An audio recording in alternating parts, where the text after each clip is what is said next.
Assalamu alaikum wa rahmatullahi wa barakatuh. Ça fait longtemps que je voulais partager avec vous cette vidéo. On va parler de quelque chose de très important, à savoir l'approche du Coran avec nos enfants. Et je vais vous partager tout simplement mon point de vue, alors qui n'engage que moi bien sûr. Et justement, je voudrais que vous me partagiez dans les commentaires, vous me partagiez aussi votre regard pour en débattre et en parler, Inch'Allah. Je vous remercie d'avance. Barakallahu fikum. Donc justement, vous aurez en exclusivité un extrait accompagné de mes deux filles pour un petit aperçu de l'étude du Coran en famille, Inch'Allah. Alors pour faire court et introduire le sujet, je dirais en fait qu'à notre époque, on est inondé via les vidéos sur les réseaux sociaux d'enfants récitant le Coran de manière parfaite. Il y a des concours télévisés, très pointus d'ailleurs, avec des experts du tajwid qui écoutent les récitations pour juger les plus belles, celles qui respectent le plus et le mieux le Coran al-Karim. Et c'est très bien, tabarakallah, c'est très bien. Néanmoins, et cela n'engage que moi je trouve qu'on se trompe. Du moins, cela laisse paraître, en fait, ça laisse paraître fortement que le plus important, ce que l'on doit absolument faire, c'est prioriser la lecture, l'apprentissage par cœur, de manière quasi parfaite. Et implicitement, moi cela dévie, ça dévie le but principal du Coran, à savoir sa compréhension. Sa compréhension pour son application, sa compréhension pour sa méditation, sa compréhension pour, je dirais, s'imprégner de ses enseignements à travers les nombreuses histoires et les exemples sélectionnés des prophètes alayhim salam, par exemple. Sa compréhension pour se rapprocher de sa guidée dans le chemin droit. Sa compréhension pour savoir ce qui m'est autorisé de faire et ce qui ne me l'est pas. Donc voilà, c'est là où je veux en venir, c'est là où il faut, je pense, axer le travail du Coran. Alors, je dis pas qu'il ne faut pas avoir pour objectif de l'apprendre par cœur. Bien sûr qu'il faut se fixer cet objectif noble, mais tout en sachant ce que l'on dit, tout en comprenant le contexte, le message profond du Coran. Donc voilà. Je vous laisse avec un petit moment d'apprentissage, axé plus sur sa compréhension. Alors déjà parce que je ne suis pas un expert en tajwid, et beaucoup d'enfants vont déjà dans les mosquées pour apprendre l'arabe et la prononciation, alhamdulillah. Mais dans cette vidéo, le but étant de donner des idées sur les méthodes pédagogiques pour aborder le Coran, et par ces méthodes avoir et passer des bons moments, partager des bons moments bénis avec ses enfants autour du Coran, tout simplement. Alors je tiens à préciser que oui, bien sûr, on ne va pas aller trop dans les détails, surtout pour des enfants en bas âge, d'accord? Mais à partir de 5-6 ans, ça commence à devenir intéressant. Les enfants, ils commencent à savoir, il faut qu'ils sachent ce qu'ils récitent au minimum, car ils commencent à avoir la capacité à le faire. D'accord, à comprendre. Donc il faut axer là-dessus. Et ça permettra bien évidemment de nourrir et de faire grandir l'amour de la parole d'Allah Azza wa Jalla. Ok? Alors je vous laisse dans cette petite vidéo, un petit moment sympa. J'espère que vous apprécierez. Dites-moi bien évidemment, vous, comment vous faites avec vos enfants si vous en avez, ou comment vous faites avec les enfants quand vous parlez du Coran. Quelle approche vous avez, quels conseils vous pouvez aussi donner. Le but étant une discussion autour de l'avenir de la Oumma, tout simplement. Allez, on se retrouve juste après. Salam alaikum wa rahmatullahi wa barakatuh. Bonne vidéo. Alors on se retrouve du coup, comme je vous l'avais dit, on va se retrouver. Alors je serai en compagnie de mes deux filles, Rosalie Belle qui est âgée de 8 ans et Evanina de 5 ans. Alors je vous montre ça pourquoi, c'est dans le but d'encourager les parents à avoir une approche du Coran peut-être différente de ce qu'on a. Parce que quand on parle du Coran, on parle de... Il faut apprendre le Coran aux enfants. Ils apprennent, pour ne pas être méchant, bêtement, par cœur, sans savoir ce qu'ils disent. Ils vont réciter. Certes, c'est bien, ils récitent. Mais c'est une coquille vide, en fait. Il n'y a pas de sens. Alors moi, ce que je privilégie, c'est le sens. Je privilégie le sens à la forme. Ça ne veut pas dire que je néglige la forme. Il faudra qu'ils apprennent comment le dire avec les règles de tajwid et tout ce qui va avec. Mais je veux que, et je pense qu'il est fondamental pour que les enfants comprennent et aiment et sachent ce qu'ils font, eh bien comment dire, qu'ils comprennent et qu'ils apprennent les significations de ce que nous dit le Coran. Alors, on va partir sur un petit Coran, le dernier, c'est le dernier chapitre, hein, Amma, et on va voir une petite sourate, donc on va voir comment ça se passe. Alors, vous dites salam? Salam, salam. Eh bien, alors du coup, aujourd'hui on va étudier ensemble, je vais vous montrer comment ça se passe, comment moi je m'y prends pour apprendre une sourate à mes filles. D'accord? Donc l'approche, je ne vais pas vous faire toute l'approche, mais on va voir ensemble sourate al-Asr. Sourate al-Asr. Ça veut dire la sourate le temps. D'accord? D'accord. Ok. Alors, on va voir sourate al-Asr. Alors, dans un premier temps, je vais vous la dire en arabe, et après, on va essayer de comprendre ce que ça veut dire. Parce que ça sert à rien de dire des choses si on ne comprend pas. D'accord? Alors, أعوذ بالله من الشيطان الرجيم بسم الله الرحمن الرحيم والعصر إن الإنسان لفي خسر إلا الذين آمنوا وعملوا الصالحات وتواصوا بالحق وتواصوا بالصبر. Alors dans un premier temps, Allah Azza wa Jal, il nous dit par le temps. Par le temps. Ça veut dire quoi? Lana, Temps. ça te fait penser à quoi? Par le, Mets-toi là, qu'on t'entende. Mets-toi juste ici. Voilà, et toi, par mets-toi le là. temps. Mets-toi là. Oui. Par le temps. Qu'est-ce Partir qu'Allah, le temps. qu'est-ce qu'Allah il veut dire? Alors toi, tu dis quoi? Fait partir le temps. Il fait partir le temps, et toi, ça te fait penser à quoi? Par le temps. Par sur le temps. Ah, Je sais pas comment expliquer. Le temps. Par le temps. oui. Alors déjà, c'est quoi le temps? Il parle du temps. Le temps, c'est du temps. C'est Il y a un camion qui klaxonne en même temps. On va attendre qu'il passe. Alors tu redis, Nana, le temps. le temps. Tu penses à quoi quand on dit par le temps? Temps, c'est quoi? Alors je vous aide un petit peu. Ok. En fait, Allah il dit par le temps, en fait, il parle du temps qui s'écoule. Tu vois le temps qui passe? Quand le temps il passe, ben, il parle de ça. Mais quand on dit par le temps, il veut dire quoi par là? En disant par le temps. Qu'est-ce qu'il veut dire, Nana? Quand il dit, Allah il dit par le temps. Ça te fait penser à quoi? Il parle le temps. Non, ça veut pas dire qu'il part. Ah, c'est pas le verbe partir. Non.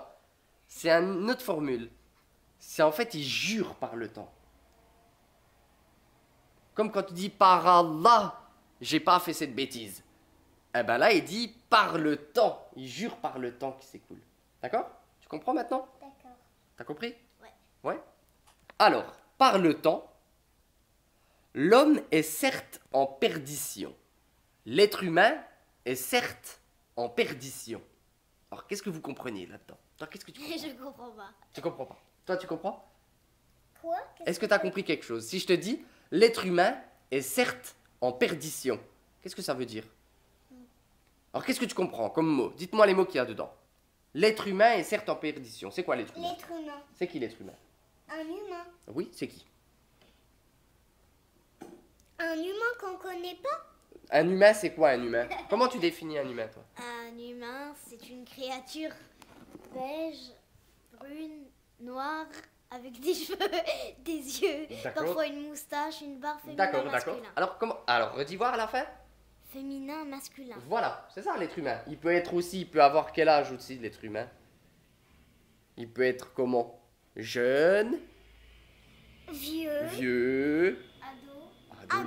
ouais, adolescent. C'est ça un être humain, on est d'accord? D'accord. Donc Allah il dit, l'être humain est certes. Ça veut dire quoi, certes? Certes. Certes. Certes. C'est quoi certain? Je sais pas. D'accord, c'est pas grave. Certes. Certes, ça veut dire quoi? Certes. Je sais pas. Je savais ce que ça voulait dire. Est-ce que tu aurais un autre mot qui pourrait... Je sais, mais je sais pas comment. Tu sais pas comment expliquer? Oui, c'est un peu dur à dire. Est-ce que vous n'avez pas un synonyme? Synonyme. Est-ce que certes... Alors, je vais vous donner un petit jeu. Est-ce que certes, ça veut dire... certain, je suis sûr? Ou est-ce que ça veut dire... j'ai un doute? À ton avis, certes, ça veut dire j'ai un doute ou ça veut dire je suis sûr? Je suis sûre. Toi, tu dis je suis sûr. Et toi? Je suis sûre. Aussi? Eh ben, vous avez raison. Certes, ça veut dire certainement, c'est sûr. D'accord? Donc Allah, il nous dit, l'être humain est certes, c'est sûr, voilà. C'est sûr que l'être humain, il est en perdition. Nana, t'entends quoi dans le mot perdition? Perdre. Perdi. Ah, t'entends quoi? Perdre. Perdre. C'est vrai ou pas? Ouais, ça veut dire l'humain il meurt. Il est sûr qu'il peut mourir. Oh, ouais, d'accord, il y a un peu de ça. Il est sûr que... Va sur le mot perdre. Qu'est-ce que tu dirais, toi? L'être humain... Quelque chose. Ouais, alors, l'être humain est certes en perdition. Qu'est-ce que... Il est sûr quand il perd quelque chose. Non. Alors toi, tu dirais quoi? Ça veut dire l'être humain, c'est sûr qu'il est en train de perdre. Perdre. Ouais. Sur quoi? Eh ben, c'est ce que Allah dit. Dis va. Comme perdre un jeu. Comme perdre le jeu. Perdre le jeu, c'est un peu ça. Mais qu'est-ce qu'il a dit juste avant? On a dit quoi comme ayah au tout début? Wal asr, par le temps qui s'écoule. Allah, il a juré par le temps qui s'écoule que l'être humain, il était certes en train de perdre. Ça veut dire maintenant, je vais te donner un exemple, Nana. Est-ce que tu peux modifier ce que tu as fait hier? Qu'est-ce que j'ai fait? Tu te rappelles plus de ce que tu as fait hier. Est-ce que tu peux changer ce que tu as fait hier? Je sais pas, moi, quelque chose que tu as fait hier. Peu importe ce que tu as fait. Est-ce que tu peux le changer? Jouer à Sonic 3. Jouer à Sonic 3. Est-ce que tu peux changer de jouer à Sonic 3? Tu revas hier, on retourne le temps hier, et tu changes ce que tu as fait hier. Est-ce que tu peux le faire, ça? Si je te demande. Que Aliel a perdu là. Peu importe ce que je te demande, est-ce que tu peux retourner à hier? Est-ce que tu y arriverais? Toi? Non. Non. À revenir. T'arriverais pas. Et toi, tu y arriverais? Non, j'y arriverai pas. Et ben c'est ce que T'arriverais Allah il veut dire. On peut pas revenir en arrière pour modifier nos erreurs, On peut pas. pour essayer d'avoir une autre chance. Exactement. Exactement. On peut pas, en fait, par le temps qui passe, on peut pas le retourner le temps. Il est passé, on l'a perdu. C'est vrai ou pas? Oui. C'est vrai, Nana, ou pas? Oui. C'est fini. Donc, est-ce que c'est positif, ça, ou est-ce que c'est négatif? Ça fait peur ou ça fait pas peur? Bah, ça fait pas peur parce que c'est normal. C'est normal, toi, tu dirais. D'accord, ouais. Et toi, ça te fait peur ou ça te fait pas peur, ça? C'est quoi? Le fait que le temps, il passe et que tu peux pas rattraper le temps. Tu peux pas le changer. Est-ce que ça me fait peur ou Toi. pas? Tu penses pas? Si ça me fait peur. Oui, ça te fait peur? Oui, parce que... Pourquoi? Attends. Parce que rien. Parce que rien. Bon, d'accord. Bref, alors, l'homme est certes en perdition. Mais après, Allah, il nous dit, sauf ceux qui croient. Ça veut dire quoi? Sauf ceux qui croient. Tu crois Allah? Ouais. Alors, ça veut dire que l'homme... Ça veut dire croyez. Ça veut dire croire, le verbe croire. Ça veut dire que si les hommes, ils sont en perdition, par le temps, les hommes, ils sont en perdition, sauf ceux qui croient. Qui croient en Allah, qui croient au messager, qui croient au Coran. Sauf ceux-là, eh ben, ils n'ont pas quoi, eux? Qu'est-ce qu'ils n'ont pas alors, sauf eux? Bah, ils peuvent pas revenir en arrière. Non, ils peuvent pas revenir en arrière, mais est-ce qu'ils sont perdants? Est-ce qu'ils sont en perdition, ceux-là? Si Allah, il dit, sauf ceux qui croient. Bah oui, ils sont en perdition. Ah bon? Toi, tu comprends ça? Et toi, tu comprends qu'ils sont en perdition, eux? Non. Sauf ceux qui croient. Non. Ils sont pas en perdition. Bah oui, j'ai pas dit ça. J'ai dit les autres qui croient pas en Allah, ils sont en perdition. Voilà. Et si Allah il dit sauf ceux qui croient, ça veut dire que pour ne pas être en perdition, il faut Croire. croire. T'as compris? Oui. Oui. Sauf ceux qui croient et accomplissent les bonnes œuvres. C'est quoi accomplir une bonne œuvre? Ça veut dire faire quelque chose bien. Très bien. Et toi, ça veut dire quoi, toi? Bah une bonne œuvre, comme Evalina l'a dit. Qu'est-ce que tu pourrais me donner comme exemple? Bah une bonne œuvre, consoler quelqu'un qui pleure. Consoler quelqu'un qui pleure. Toi, t'as une bonne œuvre? Moi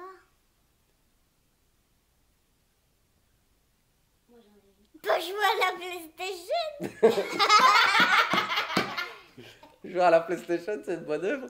T'as pas une... Pas jouer. Ah, de pas jouer à la PlayStation. Oui, t'as pas un autre exemple? Une bonne œuvre. Oui. Une bonne œuvre, une bonne action. Qu'est-ce que tu peux faire comme bonne action? Faire bisous à maman. Faire bisous à maman. Très bonne œuvre. Voilà, très bien.